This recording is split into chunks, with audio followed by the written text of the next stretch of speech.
As if my Japanese pronunciation wasn't bad enough, now you've got to put up with my Welsh. Wizardry Legacy of Llylgamyn is our second Famicom Wizardry game. However, it is actually Wizardry III, and the box even calls it the third scenario. We'll actually see Wizardry II, the Knight of Diamonds, a little bit later.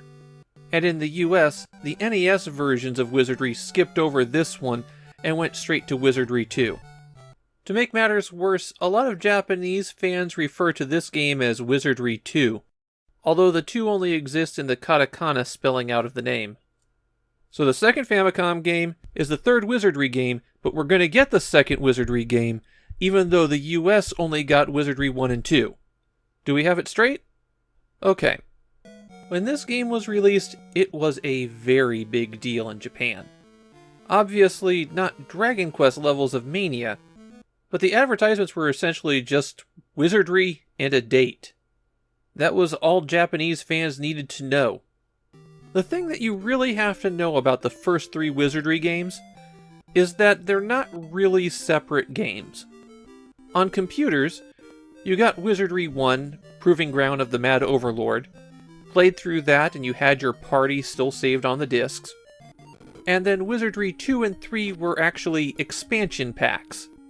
You had to have Wizardry 1 to play them, and you could move your characters freely among the games. That's actually a feature in the Famicom Wizardry series. If you have an ASCII Turbo file, you could take your characters from Wizardry 1, save them to that device, switch the card out with one of the other Wizardry games, and then load the characters in from that. And that's really the intended way to play. The Wizardry games are brutally difficult at low levels, and a starting party is lucky to survive a single encounter. Revival is expensive if you die, so what you typically wind up doing is creating a bunch of characters, sending them out into the meat grinder, and eventually enough of them survive long enough to reach level 2. And since your characters are already supposed to be built up in Legacy of Llylgamyn, those initial encounters are much, much worse than they are in Proving Grounds of the Mad Overlord. As you might expect for a game that's essentially an expansion pack, there's virtually no difference between this and the original Wizardry. But it's only starting out with a totally fresh party that's a real challenge here. This is actually the easiest of the original 5 Wizardry games. The scenario is a bit short, and the monsters aren't that tough once you've built up a party. But there is a trick to the dungeon. There are 6 floors on the dungeon, and only good characters can explore floors 2 and 4, while only evil characters can explore floors 3 and 5.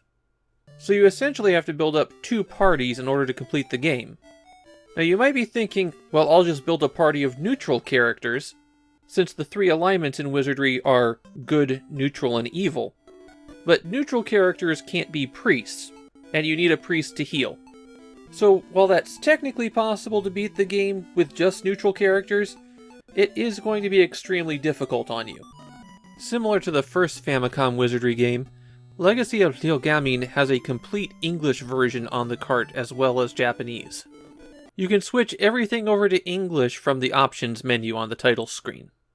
In fact, Japanese players find the Japanese text in this one to be a bit abrupt.